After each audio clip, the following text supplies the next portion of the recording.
వాళ్ళని మెడలు పట్టి బయటికి గెంటే మనుషులం కాము. కూర్చోమని పరవడానికి చాపలేకపోతే మేము నేల మీద కూర్చొని చీర కొంగు సగం నేల మీద పరిచి కూర్చోబెట్టే వాళ్ళం మాత్రమే. సీత, మాటలు చాలు, ఈ కాపో. మాట్లాడి సావిత్రి. అది నన్ను చూస్తే చాలు ఒంటి కాలు మీద లేస్తుంది.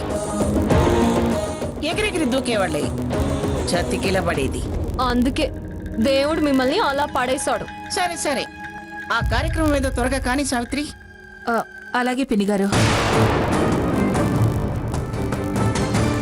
సావిత్రి, సూత్రాలకు అటు ఇటు కూర్చోడానికి కాశీగుళ్ళు ఏమైనా తెచ్చావా? తెచ్చాను పిన్ని గారు. బంగారమా కాకి బంగారమా? కరెక్ట్ గా ఇలాగే అంటారనుకున్నాను, అలాగే అన్నారు. మీ శక్తి తెలుసుగా, ఎందుకు అడగను? బంగారన్వే పిన్ని గారు. అవునండి, సీతే కొనుక్కొచ్చింది. బాగుంది బాగుంది బాగుందరా, చాలా చాలా బాగుంది. ఎలుకకు పిల్లి సాక్ష్యం అన్నట్టు మీరు చెప్పేది అబద్ధమని చెప్పకనే చెప్పారు. ఇందులో అబద్ధమే ఉంది పిన్ని గారు. లేకపోతే ఏమిటి సావిత్రి? అసలే ఉన్న ఉద్యోగం ఊడి కిరాణా షాప్ లో పొట్లాలు కొట్టుకుని పనిచేస్తుంది. చెల్లికి మంగళసూత్రాల్లోకి బంగారు కాసుగుడు తెస్తుందా? నువ్వు చెప్తే మమ్మల్ని నమ్మమంటావు. నమ్మకం లేని వాళ్ళకి సుఖం తక్కువ అంటారు. ఒకసారి కాకపోతే ఒకసారైనా మనుషుల్ని నమ్మాలి, లేకపోతే మనశ్శాంతే ఉండదు. కప్పిపుచ్చుకోవడానికి ఇలాంటి కబుర్లు ఎన్నైనా చెప్పచ్చు. ఇవన్నీ నాకెందుకులే. సరే, అవి బంగారమేనని నన్ను ఎలా నమ్మమంటారు? ఏం దొరుకుతుందా? బెప్పి పొడిచి పంచాయతీ పెట్టి అవమానపరుద్దామనే ఆలోచన తప్ప మరొకటి ఉండని మనుషులని తెలిసే ఇదిగో ఈ బిల్లు తీసుకొచ్చాను, మీరే చూడండి.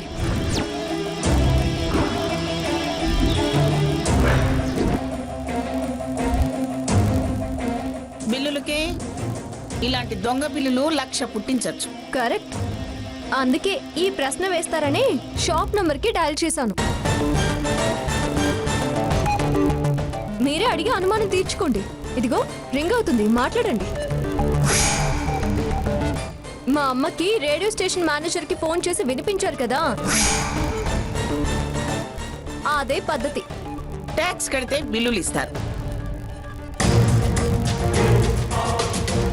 అలా ఇచ్చిన వాళ్ళ బిల్లు కరెక్టే, సరుకిచ్చింది కరెక్టే అంటాడు. నేనా మాత్రం తెలియదాన్నేం కాదు. అన్నీ మీరే అంటే మేమేం చేయగలం? అవి బంగారమే.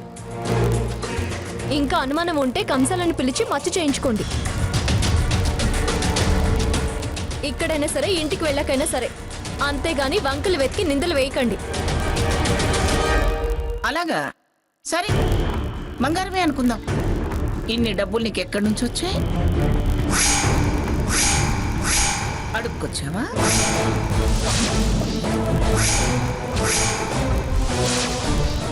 లేకపోతే అప్పు తెచ్చావా? లోన్ ఏమైనా తెచ్చావా? అదే, నీ బంగారం ఏమైనా బ్యాంకులో పెట్టావా అని. అప్పుగా తెచ్చిన సొమ్ముతో చేయించినవో, లేక అడుక్కొచ్చిన సొమ్ముతో చేయించినవో, లేదా కుదువ పెట్టి తెచ్చిన డబ్బుతో చేయించినవో అని నా మనవరాలి మెడలో వేయొద్దు అంటారా? అవేమి అలా తెచ్చినవి కావు. నా ప్రతిభ గుర్తించి మా యజమాని అడ్వాన్స్గా ఇచ్చారు. మీరు నన్ను చీప్గా చూస్తారు కానీ నాకంటూ ఒక గౌరవం, మర్యాద ఉన్నాయి. ఆ డబ్బుతోనే నేను షాప్కి వెళ్ళి తీసుకొచ్చాను. మీ సందేహాలు వీడాయా? ఇంకా ఏమైనా ఉన్నాయా? రేడియోలో 4 పాటలు వేసేదానికి నీకు ఒక గౌరవం, గుర్తింపు, మర్యాద. నన్ను మీరు అలాగే గుర్తించి మెచ్చుకున్నారు. అది మర్చిపోయారా అమ్మమ్మ గారు? సీత, ఆప్తావా? పిన్ని గారు, దాంతో వాదన ఎందుకండి? పొద్దుపోక అయ్యో, అలా కాదు పిన్ని గారు. వజ్జన్ రాకముందే ఈ కార్యక్రమం పూర్తి కావాలి. నా మనవరాలి కోసం ఆగాల్సి వస్తుంది. తీరిగ్గా తర్వాత తెలుస్తా నువ్వేంటో, నీ గౌరవ మర్యాదలేంటో. శకుంతల,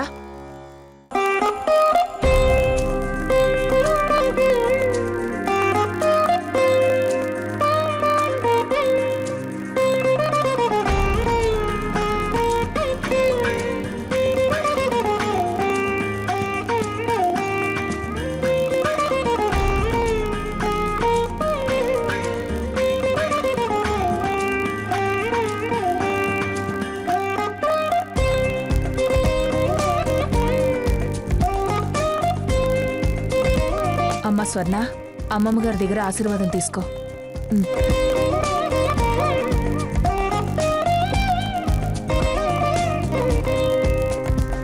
ఆశీర్వదించండి అమ్మమ్మ.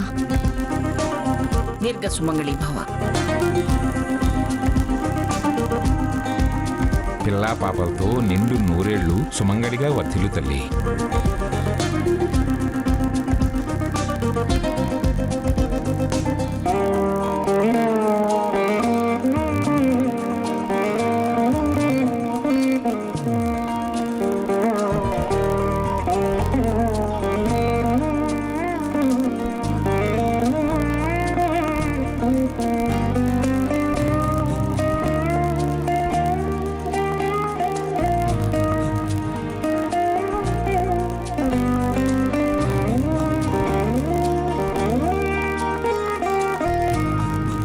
స్వర్ణ,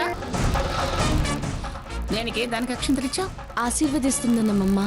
దాని మెళ్ళో తాలిబడే అర్హత లేనిదది.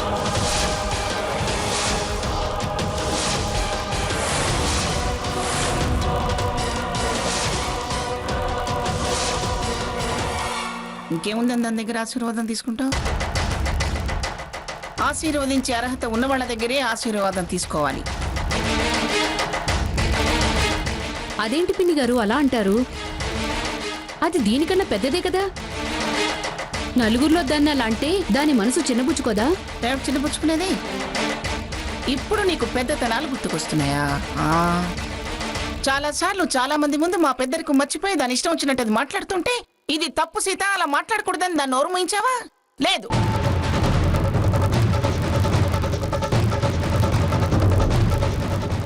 అప్పుడు గుర్తురాని పెద్దరికాలు ఇప్పుడు గుర్తుకొచ్చాయా కూతురా? నేను మీ మాట కాదని అక్షింతలు వేసి దీవించలేండి. నా ఆశీస్సులు దానికి ఎలా అందించాలో అలాగే అందిస్తాను.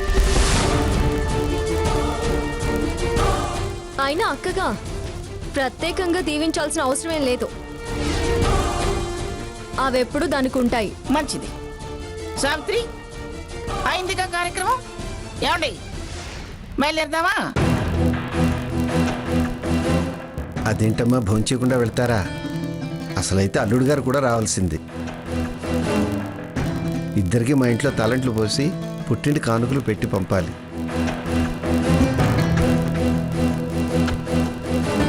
కానీ వారికి ఏదో కాన్ఫరెన్స్ అన్నారు. వచ్చిన వారు మీరైనా భోంచేయకుండా వెళితే ఎలా?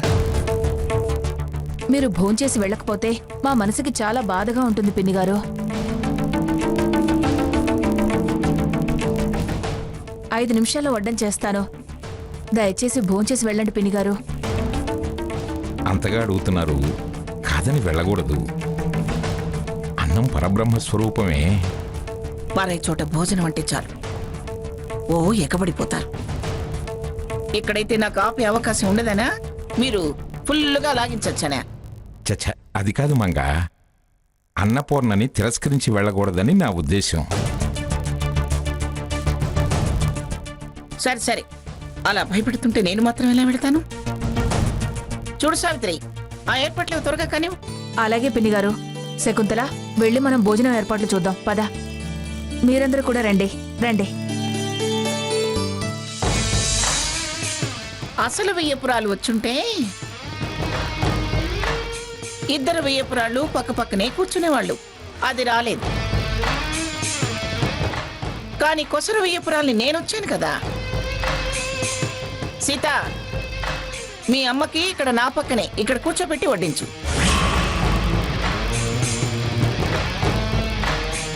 అలాగే అమ్మమ్మ గారు. అమ్మా రా.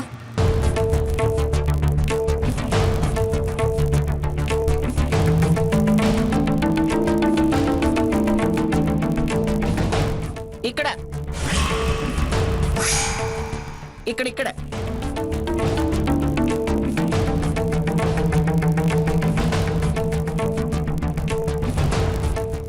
కూర్చోమ్మా.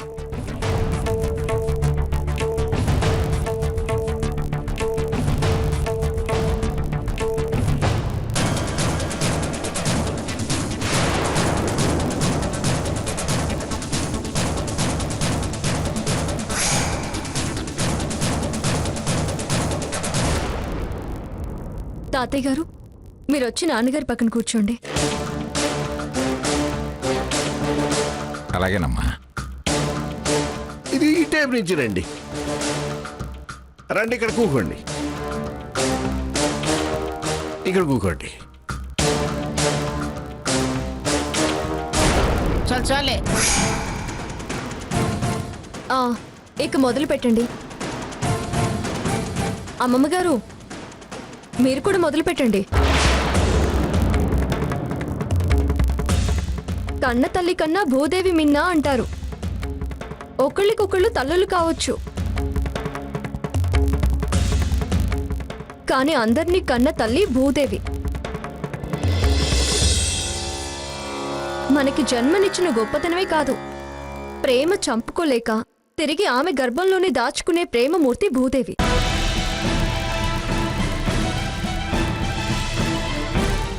అలాంటి భూదేవికి మనం బ్రతకడానికి ఆధారమైన ఆహారం ఏదైనా తొలిగా ఆమెకే నైవేద్యం పెట్టి ఆమె చెంత తోడుగా, అంటే నేల మీద కూర్చుని భోంచేసే అదృష్టం అందరికీ దక్కదు.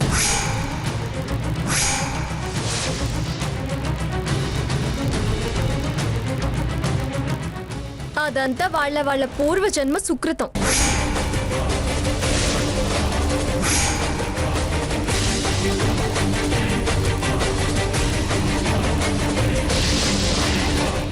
ఇలా వరుసలో కూర్చొని తినడానికి అవకాశం లేదు.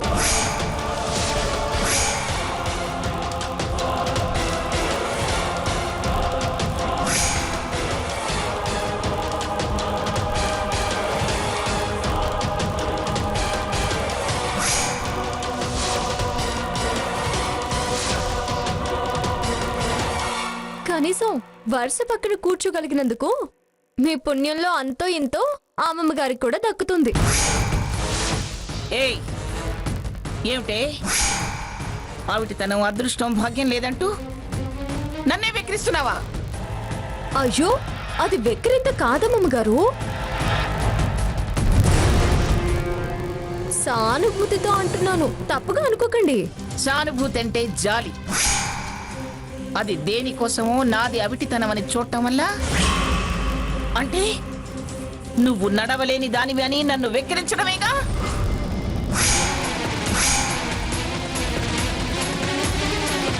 వద్దు అన్నా, అన్నపూర్ణని కాదనద్దు, అన్నం పరబ్రహ్మ స్వరూపం అని నన్ను ఇక్కడ కూర్చోబెట్టారు. చూసారా ఎలా అంటుందో? మా అమ్మకి మీ కాళ్ళ దగ్గర విస్తరి వేయించినప్పుడు నాకు ఇలాగే అనిపించింది. అమ్మమ్మ గారు, ఆవేశపడకండి. ఒక కాలు పనిచేయకపోవచ్చు, కన్ను చూడలేకపోవచ్చు, చెవి వినిపించకపోవచ్చు, లేదా మరో కవ్యం ఇంకో కవ్యం పనిచేయకపోవచ్చు, కానీ మనుషుల్ని వెక్కిరించడం అనేది మానసిక వికలత. అది చాలా ప్రమాదం. సీత, చాలా అధికంగా మాట్లాడుతున్నావు. ఇంత మాటన తర్వాత ఇంకా ముద్ద మింగితే విషం మింగినట్టే. ఏమండి, లేవండి, మంగ మంగ లేవండి.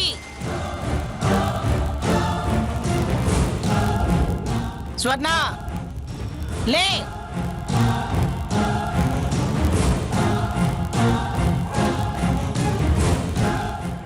లేవండి,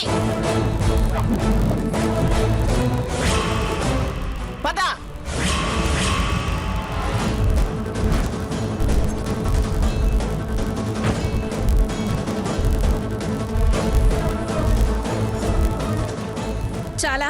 ఇప్పుడు చాలా నీకు ఇప్పుడు నీకు సంతోషంగా ఉందా? అవును, చాలా చాలా సంతోషంగా ఉంది. నా తల్లి మర్యాద కాపాడుకోగలిగానని ఆనందంగా ఉంది. నువ్వు మర్యాద కాపాడననుకుంటున్నావు, మాకు మానసిక క్షోభ మిగిల్చావు. సావిత్రి, అది ఏం తప్పు మాట్లాడింది? జనరల్గా చెప్పింది. అది ఆవిడకి అన్వయించుకుంటే అదేం చేస్తుంది? భోజనం చేయకుండా వెళ్ళారు కదండి. ఆవిడ వచ్చిన దగ్గర నుంచి వంక వెతుకుతూనే ఉంది. ఇదన్న సాకు దొరికింది, వెళ్ళింది. ఆవిడ గుమ్మంలోనే ఎలా మాట్లాడిందో విన్నావుగా. ఆవిడన్న దాంట్లో అమ్మకి తప్పేమీ కనిపించదు నాన్న. నేను మంచన్నా చెడే వినిపిస్తుంది. అబద్ధాలు ఆడకే, నువ్వు కావాలనే మాట్లాడావు కదా. అవును, కావాలనే మాట్లాడాను. అయితే ఏంటి? ఆవిడ మాత్రం అనొచ్చు, మనం మాత్రం అనకూడదా? నేను అంటాను. ఆవిడ ఒకటంటే నేను 100 అంటాను. ఏం చేస్తుంది? మహా అయితే నాకు పెళ్లి కాకుండా చేస్తుంది, అంతేగాని బ్రతకనివ్వకుండా మాత్రం చేయలేదు కదా. హ్మ్. ఇక్కడికి వచ్చినప్పుడల్లా నాతో గొడవ ఎందుకు ఆవిడికి? మరొకసారి ఆవిడ నా జోలికి రాకుండా ఉండాలి అంటే నేను ఇలాగే మాట్లాడాలి. మాట్లాడతాను కూడా.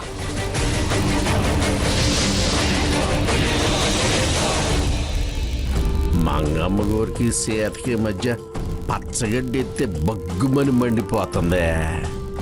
ఆ? చూద్దాం ఎంతవరకు వెళ్తుందో ఇది. మనకేమన్నా బెనిఫిట్ ఉంటుందా అని ప్రయత్నం చేద్దాం. తగిలితే తగులుద్ది.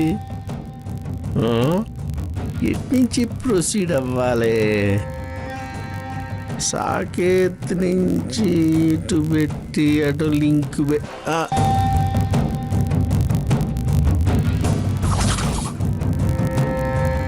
నేల మీద కూర్చుని భోంచేసే అదృష్టం అందరికీ దక్కదు. ఆ భూమాత రుణం తీర్చుకునే భాగ్యానికి దూరం చేసింది పాపం. ఇలా వరుసలో కూర్చొని తినడానికి అవకాశం లేదు. ఏం కూసేవే? నేను ఒకటి దాన్నా?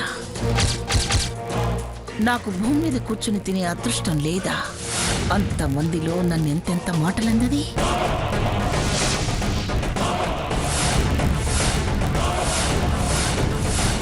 ఈ కుర్చీలో కూర్చోబట్టే కదా నాకు ఈ అవమానం. ఒక్క సేతేనా? ఇంకెంతమంది నా గురించి ఇలా ఆవిటిది అనుకుంటున్నారు? అవమానాలు తెచ్చిపెడుతూ అవిటితనాన్ని మోసే ఈ కుర్చీ, నేనందులో లేనప్పుడు అది నా ముందు నిల్చొని నన్ను వెక్కిరిస్తున్నట్టుంది. ఆ సీతే నన్ను చూసి పగలబడి నవ్వుతున్నట్టుంది. సీతాలు, సీతాలు! అమ్మగారండి. కిరసనాయిల డబ్బా అగ్గి పెట్టి తీసుకురావే. దేనికి అమ్మగారు? నేనెత్తిన పోసి తగలబెట్టడానికి. ఎందుకు ఏమిటని ఎదురు ప్రశ్నలు వేయకుండా చెప్పింది చెయ్యి. వెళ్ళా.